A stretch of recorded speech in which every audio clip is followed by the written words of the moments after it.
There was an evening, not long ago, when everything was quiet. The house felt still after the trip.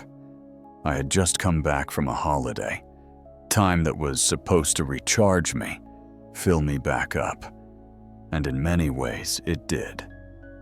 But late that night, sitting alone with my thoughts, something cracked open in me. Even though I knew, rationally, that my life looked successful on paper, I felt like a failure in my bones. It wasn't dramatic or loud, just this heavy, undeniable ache in my chest. I wonder if you've ever had that moment too, where no achievement feels enough. Where, despite everything you've done, there's a voice whispering, "You were supposed to be further by now." When I was in my 20s, I made a promise to myself. I decided that by my 30s, I would be financially free, that I'd never have to answer to anyone again, that I'd wake up every day with nothing on my calendar that I hadn't chosen. That dream was more than a goal. It was a symbol. It meant I'd proven I was capable, that I could escape the things I feared most: mediocrity, dependence, a life on someone else's terms. Maybe your version of this was different. A business you wanted to build, a family you dreamed of, a body you worked to sculpt.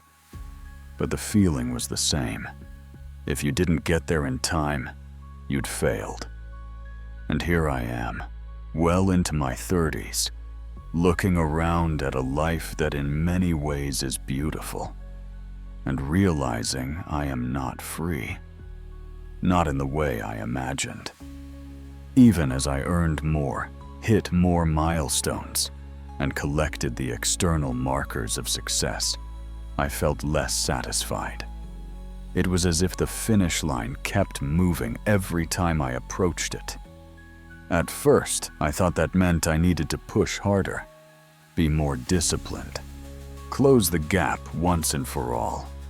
But then I started to wonder if the gap itself was part of being human. Carl Jung once wrote, "The greatest burden a child must bear is the unlived life of the parent."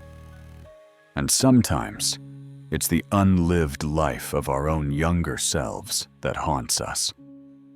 I was chasing a version of freedom I had invented when I was much younger, when I had fewer responsibilities, less experience, and a simpler idea of what fulfillment looked like. If you closed your eyes right now and really thought about it, whose approval have you been chasing all this time? What dream are you still trying to prove yourself worthy of? Eventually, I hit a wall. There was no more outrunning the shame, the exhaustion. The question came in, quiet, but relentless.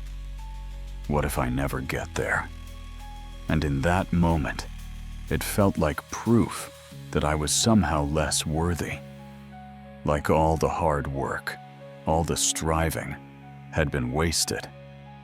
But somewhere in that darkness, another thought emerged.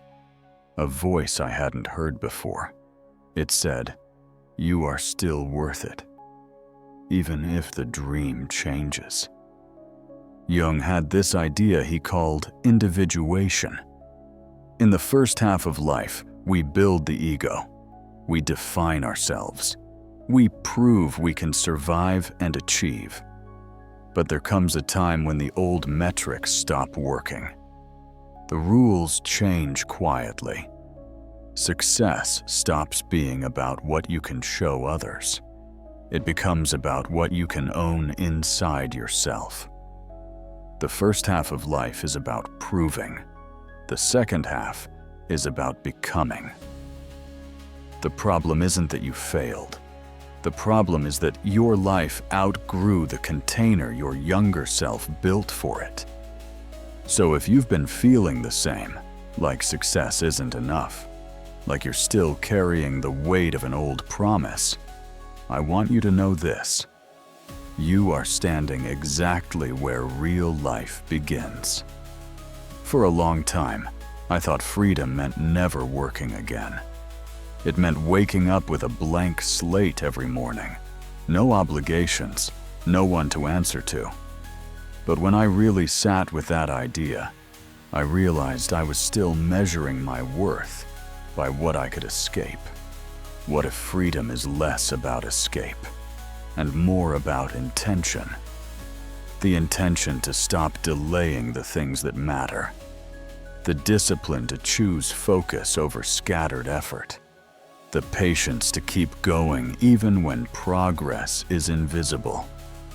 The integrity to show up for people you care about.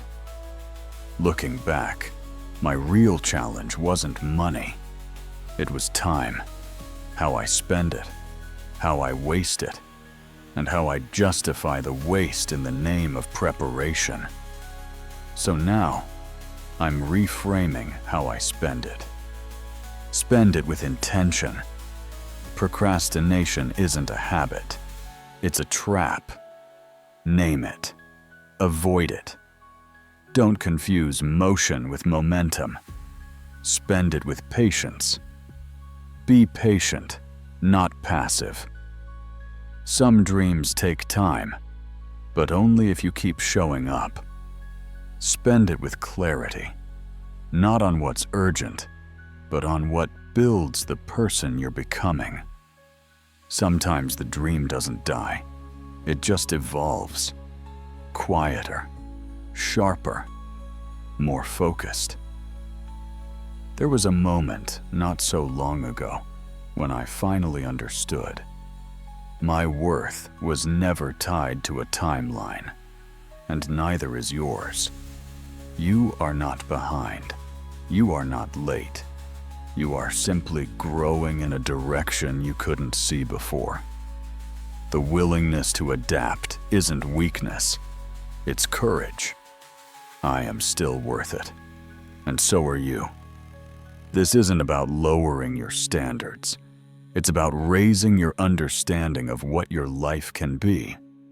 So if you're sitting there right now, carrying the quiet sadness of an old dream that didn't come true, please hear this. You're allowed to feel sad for what you thought would happen. You're allowed to grieve it. And you're also allowed to be proud of the life you've built. No matter how far you are from where you plan to be, you are exactly on time to become who you were meant to be. If this conversation resonated with you, remember, your worth was never measured by milestones. It was always measured by your willingness to keep growing. And your ambition doesn't disappear.